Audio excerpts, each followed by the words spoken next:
Welcome to all.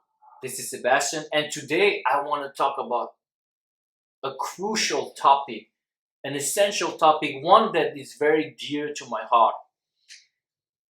We all familiar with mental diets, right? And we all familiar with Neville Goddard, even Joseph Murphy, or Emmett Fox. For those of you who have read, who have tried the 7-day mental diet by Emmett Fox, and all those things are amazing. However, I do think, and that's only my own opinion, they are. Don't want to seem harsh because I do respect all those teachers. I love them. I admire them. I do feel there is. I want to say incomplete. I don't like this word too much because it might seem that I'm criticizing them, and I'm not, because I follow those teachings every day. I apply them to my life every day, at every moment. I try my best. I wouldn't say incomplete. I would say there's a missing component, ingredient. When you do a mental diet, let's talk about Emmett Fox and Joseph Murphy. Well, Emmett Fox, you have a negative thought, you brush it away, focus on something else, right? You just don't let it.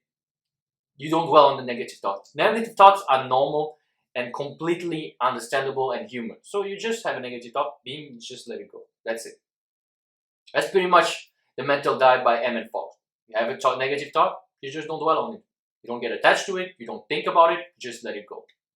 On to something else. Right? The mental diet by Joseph Murphy, for those of you who have watched a couple of my videos, you know that I love all those teachers, but Joseph Murphy is my favorite. Neville Goddard comes really close, but Joseph Murphy is my favorite. Although I have to say, lately, as I'm getting more and more into Neville Goddard, I feel that Neville Goddard is different. Sometimes it's Joseph Murphy, sometimes Neville Goddard. For now, most of the time, it's Joseph Murphy. Anyway, sorry for digressing. But yeah, the mental diet by Joseph Murphy is pretty much when you have a negative thought, replace it with a counter affirmation. For example, if your goal is to become wealthy, right? And you look at a bill and you don't have enough money to pay that bill.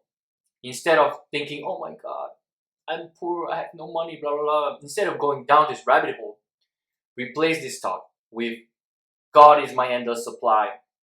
I'm quoting / paraphrasing Joseph Murphy.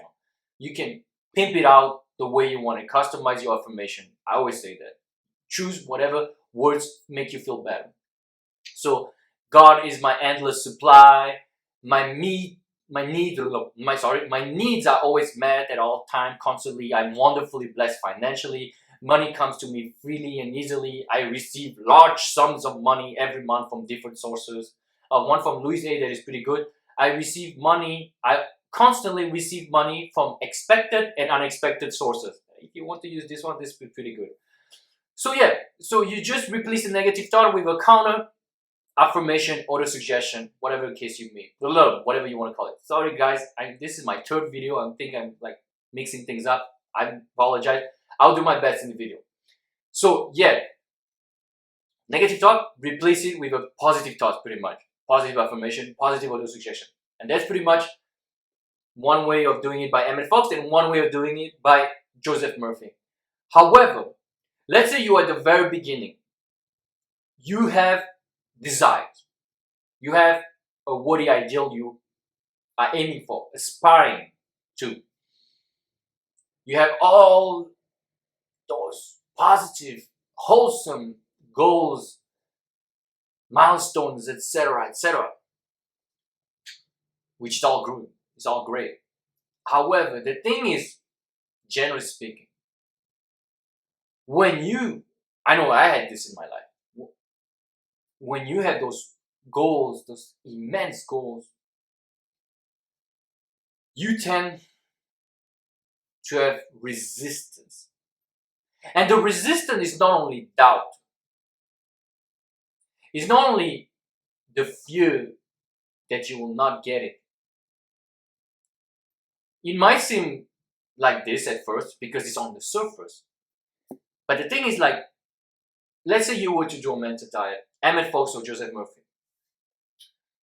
You replace those negative thoughts. And yes, it works sometimes, but some of these negative thoughts are redundant, repetitive, and they just keep on coming.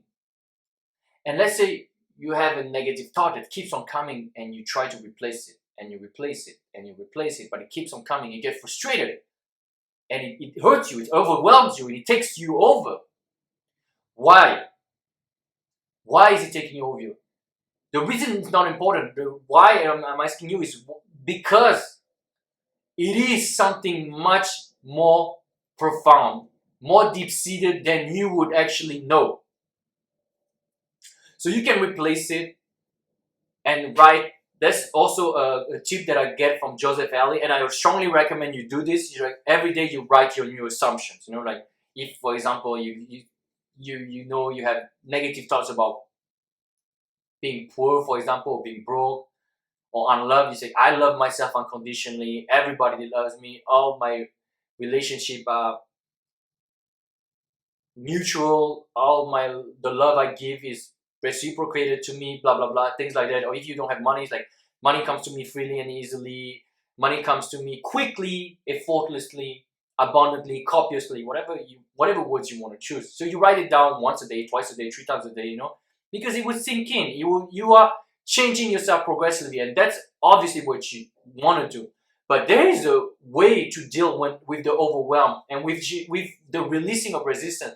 And that is why I want to introduce you guys, if you're not familiar with this, the letting go concept by David Hawkins. I mean, I was psyching a bit because this letting go concept is already pretty much in every religion, every philosophy that includes meditation and surrendering, right? So, but I like how David Hawkins talks about it, intellectualizes it, and thinks about it. It's very, very good. It's really great, to be honest. The book Letting Go by David Hawkins is one of the best books I have ever read in my life, bar none. So, once you have those negative thoughts that then manifest into negative emotion, then manifest into a restless state of mind, and you completely overwhelmed. Abraham Hicks would tell you to take a nap. And yes, sometimes the best solution is to take a nap. But can you take a nap at all times? No, I don't think so. It's a great idea if you feel like you can. Generally speaking, when you're overwhelmed, you will want a nap, but you cannot do this all day long. Another way you can do it, nap is a great idea. I'm not criticizing. Nap is a great idea. I used it and it's very efficient. Even 5-10 minutes, just shut off the sensor, close your eyes, and you will feel a bit better when you wake up. Not necessarily feel amazing, but you'll feel better. And from that point on, you can do your affirmations or meditate or something of that nature. But when it comes to the letting go, the very specific letting go technique, once you have those negative thoughts that have taken you over, that have pretty much conquered your mind and your body, the thing is that you have to let it go. And it's very, very simple. That's what David Hawkins wrote in his book. It's deceptively efficient. It is really, really good, really, really simple, and really, really efficient. You will feel much better once you incorporate this technique in your life. I'm serious because, maybe a lot of us, some of us, will not need this technique because we are, generally speaking, don't have those deep-seated negative limiting patterns, for lack of a better term. For some of us, maybe a lot of us, I know I include myself in it, I had things that I needed to let go of. Be it fear, be it self-loathing, be it anger, be it forgiveness, guilt, shame, all this stuff. And our negative thoughts will come a certain way, and they will come with a certain phrasing, a certain sentencing in our minds. And you might be thinking, I will never be rich. And you think you have doubts about being rich. Yes, you do. But those doubts come from something deeper. Maybe lack of self-love. Maybe someone told you, maybe a parent told you when you were a kid, maybe a sibling told you that you were a piece of shit growing up and you will never amount to nothing. So everything you start, you have a lack of self-worth, therefore you fail, therefore you have a low self-esteem. David Hawkins in his book said that all our fears, all our doubts generally stem, if you really, really peel off all the layers, stem from one thing only, the survival. We scared. We fear for our survival, for being loved. That's also what Tony Robbins said. When it boils down, we all have the fear of not being loved, of being alone, left alone to our own demise, agonizing, poor, distraught, and all this shit, So that's very important to know. All our fears boil down to this. And also the lack of self-esteem. The lack of self-esteem is the lack of self-love. And once you let it go, you will progressively reach higher levels of vibrations. And I won't get into exactly this topic because it's a very interesting topic. I need to make a separate video. Let me know, guys, if you want a separate video on the map of consciousness. No, that's Jordan Peterson. The consciousness scale, I forgot the name. But anyway, the scale of vibration by David Hawkins is very, very interesting. And I'll get into this in another video, especially if you guys want me to do it. And when you progressively let go, you will reach higher and higher and higher level of wholesome vibrations, wholesome state of minds, wholesome states of consciousness. Because you're letting go progressively of the lower states of vibration. And by virtue of doing this, you see that your life will become more effortless, you have more clarity, you will be going in a direction that is more smooth, more natural, more organic, because you're letting go of all the limiting beliefs and patterns, etc., etc.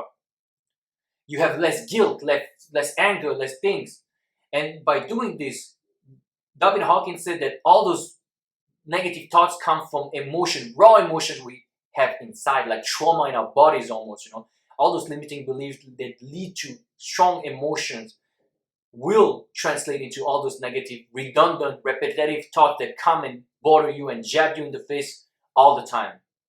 So once you get rid of this emotion, or to a certain extent get rid of most of this emotion, because some emotions are just so strong that they will never, because we always progressively realizing our worthy ideal, as old Nightingale would say. But once you let go of this emotion, you will see that it will get weaker and weaker, and maybe it will fade forever. Or maybe it will just fade. The bulk of it will fade, but you will have little remnants that will come every so often. But they are very small, they are very weak, and when they come, you have the wherewithal to deal with it. Much, much better than you had previously, prior to using this technique. And the technique is very simple. It's really, really simple. For those of you who meditate, you already know. Once you have those emotions, those negative thoughts that overwhelm you, do not always, anyway, when it comes to mental diet, it applies too. Do not fight against your thoughts. You will never win with force. Don't force anything, just let it happen. Let it happen. You know what? Even better, when you can, let it come and let it come. They will come. At the beginning, they will come. It's like detoxifying your body. When you have a shitty diet for many years and when you start detoxifying, what happens? It gets worse before it gets better. Same thing with the mind. So if you have fears, negative thoughts, anger, and all this stuff, let it surface. Let it surface like a volcano erupting. Let it surface. You close your eyes, stop whatever you're doing. Don't think about anything. Just feel it. Feel it. You close your eyes and you surrender to it. And I know a lot of people have a hard time with surrendering. It doesn't need to be hard. It is as simple as what I just said, surrendering. Just close your eyes and let it happen. Let it happen. Surrendering, the definition, David Hawkins used for surrender is being okay with this staying or this going away. It's as simple as that. So when you close, when it happens, just close your eyes. Feel it. Generally speaking, you will have somewhere in your body where you will have the manifestation of this strong, negative, unwholesome emotion. Just let it happen. Just let it happen. Don't wish it away. Don't ask it to stay. Don't question it. Don't focus on thoughts. If you have thoughts coming, just let them happen. Don't add your own thoughts, Don't add, oh my God, why is it happening? I'm so tired. This is double suffering. Suffering is one thing. That's the concept from Buddhism. Suffering is one thing. You have this suffering. This suffering is this. What you add to this suffering, to this pain, is suffering. Then the pain you have at the beginning is this. Then you add your own thought, oh, why am I suffering? Double suffering. Then you keep on adding triple, quadruple, blah, blah, blah, blah, blah. But once you keep it at this, and you don't add any of your own thought, you just be with this small pain. And I'm saying small because it can become much, much bigger. You just stay with this pain and just stay with it. Be okay. What I do, this is my personal process. And this is my mixture of Buddhism, letting go, and all this stuff. That's my style. Everybody has their own style. You will have your own style. And that's the beauty of this. Generally speaking, when I'm overwhelmed, and generally when I used to do this a lot was with fear. And the fear manifests itself in the stomach region. What I would do is I would put my hand on my stomach. I would rub it with kindness and gentleness, and I would say out loud or in my mind, it's okay. It's okay. It's okay. It's okay. It's all good. It's all good. You would be surprised how those small words can make a huge difference. You know what? Keep on doing this, and quickly, more quickly than you would ever expect, this emotion will fade. Why? Because everything is transient. Everything is ephemeral. Everything is very short-lived in life. You have one emotion, you have another. It's always like this. You don't need to do much. Just let it fade. But don't forget that what you resist persists. So you close your eyes. It's all good. It's okay. You're not doing anything wrong. You're not going to fuck up your manifestation. You're not going to fuck up your life. You fuck up your life if you resist it.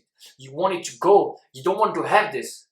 But when you need to want to have it, don't want it to disappear, you're surrendering to it.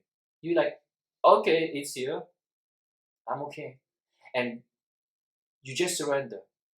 And I will add a few tips from my Buddhist teachings. When you have those emotions, treat them as friends, not as foes. And by that, I mean being kind. So when you're doing it's okay, I'm not doing it's okay, it's okay, it's okay. I'm saying it's okay. I'm soothing myself. I'm genuinely being kind to it. Treat it as a friend in need. Welcome them. It's okay. You can stay if you want. You can go if you want. You're being kind. For those of you who have watched my video on the anger eating demon on my second YouTube channel, you know what I'm talking about. The kinder you are to it, the more compassion and love and unconditional love you release, the faster it will fade. And it works like a charm. It works like a miracle. It works like magic. So please, guys, understand that when you have resistance, when you have all those traumas and stuff like this, if you need to cry, cry. You might start crying because it's painful, and you'll end up crying because of the relief and the peace and the clarity you gain from it. So try it out. I think I'm going to end this video right now. I don't want to digress and go into all different directions like I always do. I think it's enough for now. If you have any questions and you need more guidance, more direction, please leave them in the comment box below. Please share and like as well. Hit the bell button if you like this video, if you want to see me more, if you want to hear me more. All my information is in the description box below, my coaching, etc., etc. My books, blah, blah, blah, my second YouTube channel, my private Facebook group, my Instagram, blah, blah, blah, blah, blah, blah. Anything you want. So, that being said, thank you so much, and I'll see you very soon.